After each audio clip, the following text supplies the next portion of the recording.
You're listening to the School Leadership Reimagined podcast, episode 95.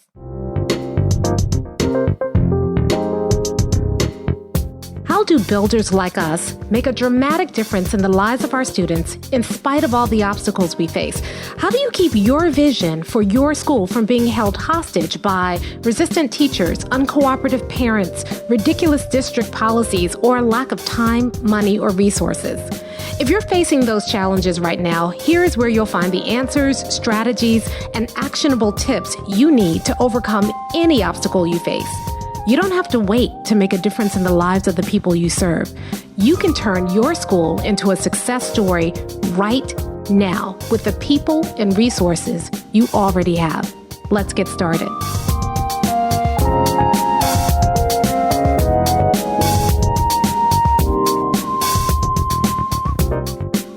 Hey builders, welcome to another episode of the School Leadership Reimagined podcast. I'm your host, Robin Jackson, and today we're going to continue our series on the difference between bosses, leaders, and builders. And today we're going to talk about the difference between the way that bosses, leaders, and builders get people to do what they want to do. How do bosses do that? How do leaders get people to do the things that they need to do as a school? And then what do builders do that's different?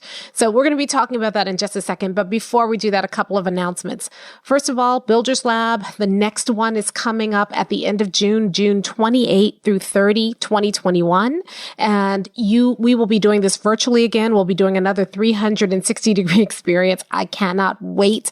We have some really cool things planned for you, and we've already started sourcing a couple of new things that we'll be putting in your boxes for this next Builders Lab.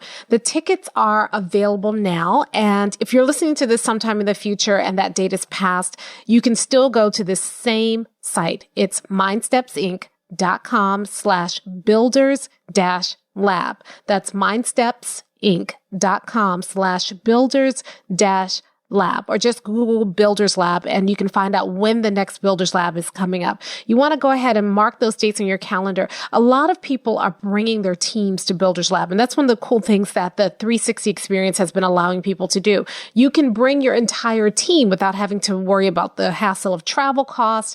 And then when you come with your team, you get to collaborate together to create something. So think about it. You come to Builders Lab in the end of June, and you can use Builders Lab as the catalyst for a lot of your summer planning, and then be ready when you go back to school in the fall with all kinds of really cool things laid out and really setting your school up for success. So that's happening.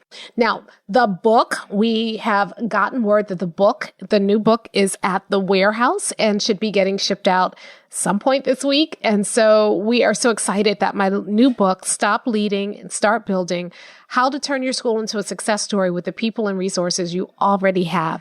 That book is coming out this week. And I'm telling you, oh my goodness, I've probably worked harder on this book than any book I've ever written.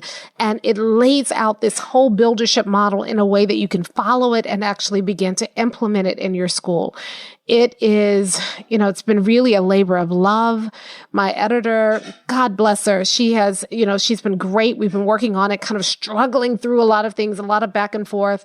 And so what we've created, I think, is just a really solid, just good book, and so useful and so practical, if I may say so myself. And so that book is coming out this week. And so we have a couple of really cool things that I'll be telling you about next week that are going to accompany the launch of this new book. But you can already pre-order it anywhere that books are sold. And you can also pre-order it with us at Mindsteps Inc. Just go to mindstepsinc.com and you can get a pre-order for your book there. In just a few weeks, we are going to be closing up the Mindsteps pop-up group. We're doing that at the end of this month. And then that pop-up group will pop out for a little while, and then we'll pop back up sometime in the spring. So if you want to get some last, opportunities to do office hours or vision workshops or other trainings with us in the pop-up group, go ahead and go to mindstepsinc.com and look for the pop-up about the pop-up group, and you can join the pop-up group there. And then let's see, what else do I have as an announcement? Oh, Buildership University, we are going to be opening up doors in just a couple of weeks. If you have been waiting for your chance to join Buildership University, then the wait is almost over. Buildership University is our online campus where you can get on-demand training and live support and coaching and resources and community opportunities to learn everything about buildership and to be able to implement it. We always say that Builders Lab is where you kind of learn the model, and Buildership University is where you implement the model. So we have really cool things. We have sprints where you can, join us live, or you can come later on and join, and we work together to build the tools that you're going to need. So we also have training to show you why you need the tools and how the tools can be used. We have great exemplars that have been created from members in our communities that you can see how people are actually using those tools in their schools, and they're telling stories about how those tools are working for them. I love Buildership University so much. We have so much fun. We also have parties every quarter, social activities where we get together virtually and we hang out and get to know each other. So this is not just kind of, some place where you just kind of go and you sit and you do it on your own. You're a part of a community of builders. We're all working towards building and turning our schools into success stories, and you get to learn from each other and look out for each other. It's just a really cool place to be. So we're going to be opening that up in a couple of weeks, so look out for that as well. Okay, so I think that's it for the announcements. And right now, I just want to talk about the difference between how bosses, leaders, and builders get people moving, get people on board. So let's first talk about bosses. Now, bosses, the way that they get people moving, whether those people be the teachers in their building, the students in their building, sometimes the community, the way that they get people moving is that they depend on their authority. They believe that the only way that you can really get teachers to do their jobs is that you have to hold, the carrot and the stick. You have to give them incentives, or you have to hold them accountable. And usually holding them accountable really relies on your authority. So, these are the building administrators who feel like the only way they can get some teachers moving is with the threat of writing those teachers up, putting those teachers on improvement plans, going into classrooms and documenting. And that is really dependent upon authority. If I document, if I write you up, if I put you on an improvement plan, then you will have no other choice but to improve, or else you'll lose your job. I will turn you in and we'll go through the process and you won't have a job. And so when you rely on authority, and I see people do it all the time, even people who are not necessarily bosses, or in their regular life, but who kind of resort to that boss hole behavior when they're working with teachers, we do it because a lot of times we were trained that that's the only way some teachers are going to move. So a lot of times we're not necessarily thinking like bosses in much of our work. But when we get frustrated with a teacher, a lot of us default to that authority, thinking that's our only recourse.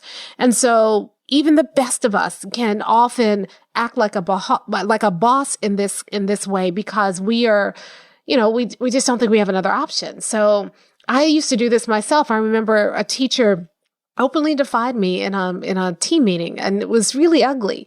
And I was so upset and so angry. And he regularly did this with all the administrators that I thought, you know what, the buck stops here. He's not going to talk to me this way. And I went to my office and I opened up my drawer and I pulled out the form that you fill out to write up teachers, or letter to file. And I was just going to check off everything, insubordination, whatever I could find to check off on that form, and write him up so I could show him that he can't be messing with me. And what was particularly galling about what he had done was that he talked to me in a way, he was significantly older than I, and he talked to me in a way that belittled me in front of the staff. It wasn't openly, he didn't call me a name or something like that, but he talked to me as if to say I was brand new, I was young, I was naive, and I didn't know what I was doing. And I was miffed, and I wanted to show him that, I don't know who he thought he was talking to, but he needs to get it straight that I am the administrator and I don't care that I'm young. It's not my fault that he's, old and decrepit. I mean, this is what was going through my head. I'm sorry. I hate to say it aloud, but I'm just going to admit that's what was happening.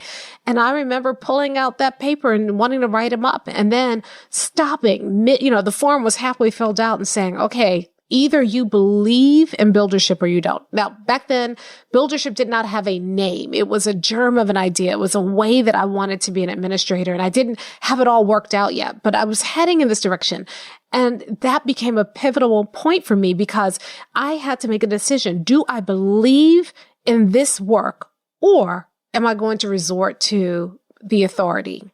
And so all of us we face that decision often when people are not doing what we believe they should be doing.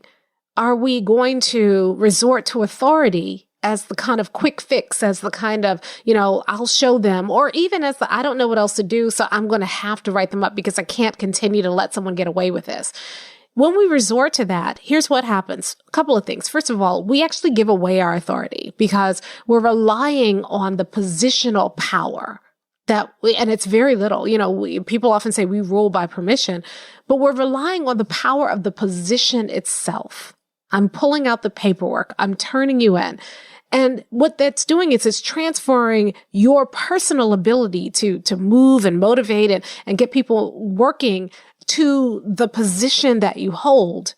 And you actually have less authority with people when you rely on that quote unquote authority. The second thing that happens is that it ruins your culture because once you do that, you have to turn into somebody else. You have to be the kind of person who dots his or her I's and crosses their T's and you stop paying attention to the person in front of you. And instead you are giving over the whole situation to the process. I just may have to make sure I file my paperwork right. And so it changes your culture. It changes your ability not only to have an effect on the person with whom you're working, but on everybody else who's watching and wondering, am I next? If I step out of line, are you going to write me up too? Am I going to lose my job? I remember a friend saying once, you never want to put teachers in a position where they have to choose between children and their job. And the moment you start exercising authority, you now have people focused on preserving their job rather than helping children. And even if they make a change in the classroom, are you certain that the changes that they're making are because they really care about children, or are the changes that they're making only a result of the threat of losing their jobs? And if that's the case, then is that change going to stick? Is that change what it's going to really take to get your school to the point where 100% of your students can be successful? So you don't want to be a boss. You don't want to rely on authority. And a lot of us know that. And so what we've been trying to do is rather than depending on authority, we depend on the goodwill of the people in front of us. So we spend a lot of our time trying to influence people, trying to inspire people, hoping that they will see the merits of what we're doing. We're depending on people's goodwill in the sense that we want people to do their jobs. And we're hoping that if we can just inspire them enough, or if we can just create enough of a community or a culture, then they will show enough goodwill to do the things that they need to do. And so here's the way that works. Instead of writing people up, we try to talk with them. We try to help them see that what we're asking them to do is really important for the lives of children. We appeal to their sense of goodwill, and we hope that will be enough for people to act. Now, on the surface, it certainly seems a lot better than depending on authority.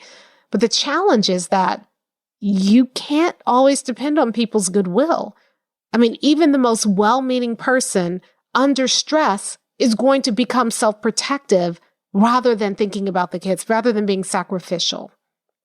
And so over and over and over again, we're depending on teachers' goodwill in order to make our schools work. We're depending on teachers to give up their lunch periods and before school and after school to work with students extra because what's happening in the classroom is not enough for students. We depend on people's goodwill to buy their own teaching supplies because we don't have the right supplies for teachers. We depend on teachers' goodwill to go above and beyond for students because our school isn't set up to meet our students' needs.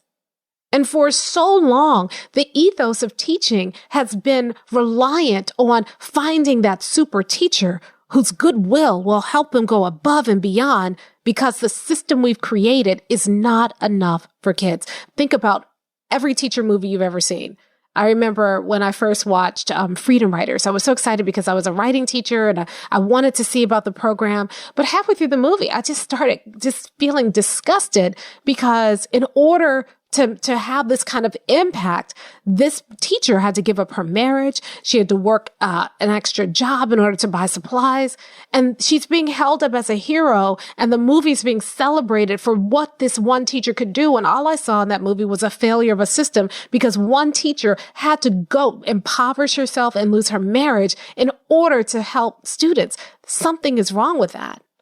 And for too long, our profession has relied on the goodwill of the people in the profession rather than creating a place where I don't have to sacrifice my life in order to save another. That doesn't make any sense, and it's not sustainable. I mean, how many of you right now are working nights and weekends, extra hours, trying to fill in the gaps because your system is flawed and it's not doing enough?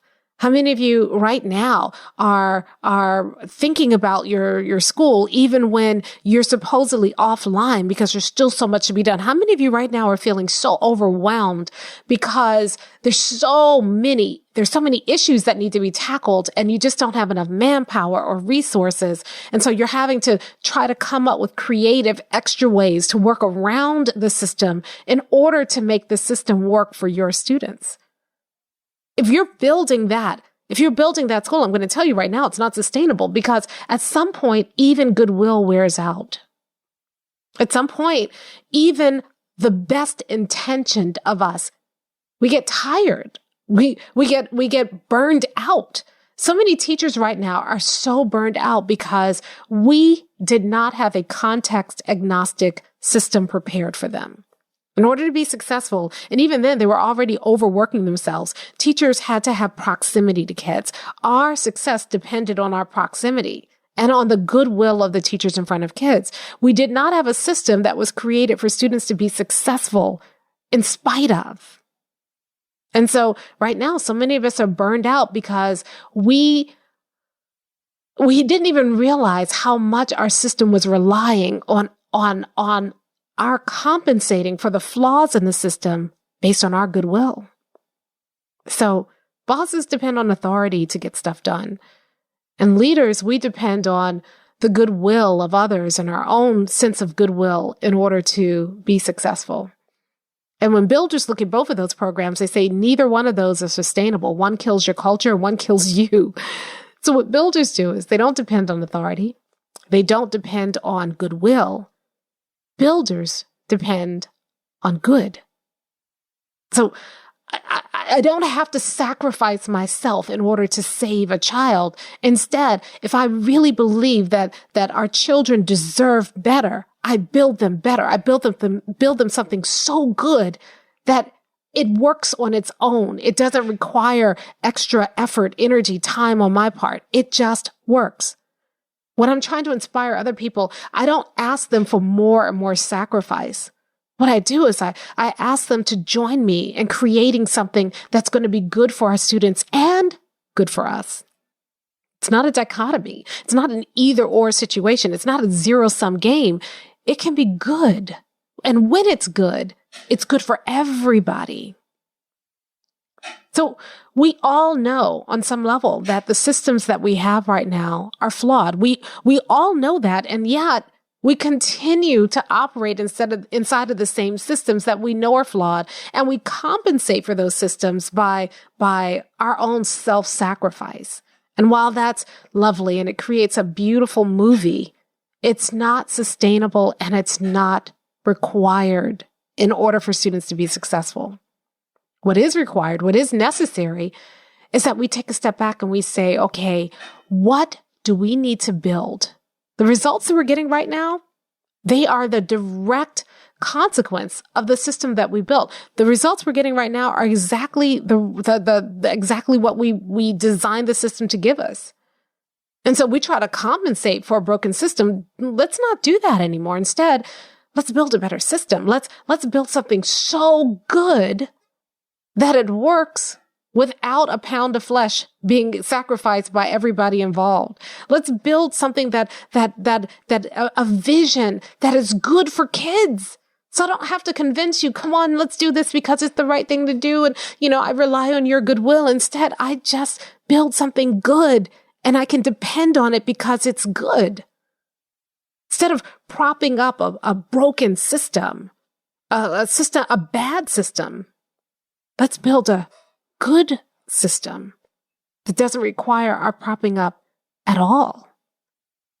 A lot of times we don't think about that. We think we have to deal with what we have. Oh no. If you're a builder, you don't have to deal with what you have. If you find yourself having to sacrifice in order to make the system work, take a step back and say, wait a minute. This is not working. We need a better system. And then go build that and make it so good that other people will look at it and say, this makes way more sense. They start joining you in building it. Not because of their own goodwill, not because they're sitting there making a conscious sacrifice, but because they know they get so enticed by the goodness of what you're building, they want to be a part of it. And it's not a sacrifice at all. In fact, it re-energizes their work. It gives them something to look forward to. They're so excited because finally we have something that's good on its own, not because I compensated for it. It's good on its own. It can stand by itself. We've got to stop relying on the goodwill of our people. We're wearing our people out. We're wearing ourselves out. We're so burned out because in order to make education work for many students, the system is not enough. We have to rely on our goodwill of our people to make it work. What if instead we built something good? We didn't build something that was flawed. We didn't tolerate something that was flawed. We decided, no, what is good for our kids? What's good for us? How do we build that together? And what's good, period? I mean, there is, good in the absolute form. And a lot of times our vision, our mission, and our core values, they define what good is for our community. That's what we're going to anchor in. Because that doesn't wear out. That doesn't have willpower fatigue. That will always be enough. I don't have to compensate for it. I don't have to find, some energy from my inner reserves in order to be able to get up and give more. I don't have to bleed out at the feet of or at the service of serving kids or be shamed because I say, you know what? I really need a nap right now. Instead, the system works because it was designed to work. So we got to stop accepting these flawed systems. We have to stop propping them up. We have to start really interrogating our systems. I was talking to one of our builders inside of Buildership University the other day, and we were looking at, a very flawed schedule that our district was rolling out for hybrid learning. And she was frustrated. And when I saw it, I thought, oh my goodness, this is horrible. I mean, somebody must have thought it was a good idea, but this makes no sense. It doesn't serve kids. It doesn't serve the adults. It's not serving anybody except for somebody's political agenda. After I got over my outrage, I said, okay, you can't operate based on this. So we're going to have to not accept this, and we're going to have to build something else that works and that's good for kids. And so we sat down and we figured it out. She was there for office hours, and there weren't a lot of people in office hours that day, so we could spend the time doing it. And we worked out something that complied with what the district was asking, but was good for kids and good for the adults. And that's what builders do. We don't get a district mandate and then say, oh, this is horrible. I wish I could do better, but I can't. So let me just figure out how to get everybody to get on board. That's what a lot of us are doing right now. We're asking people to just, swallow something that's disgusting. And we're saying, we just have to do it because this is what the district's asking us to. And we don't interrogate it. We don't ask, how do we take this thing And instead of depending on the goodwill of our staff to just kind of go with the flow, not rock the boat, because we have, ultimately our hands are tied. The district is telling us we have to do it this way. So come on, guys, let's just get together and do it. Instead of accepting that, we look at it and we say, okay, what can we do? And and we're not going to stop until this is something that's good for kids and good for us and good for our school. So that's my challenge to you this week. Stop relying on your authority.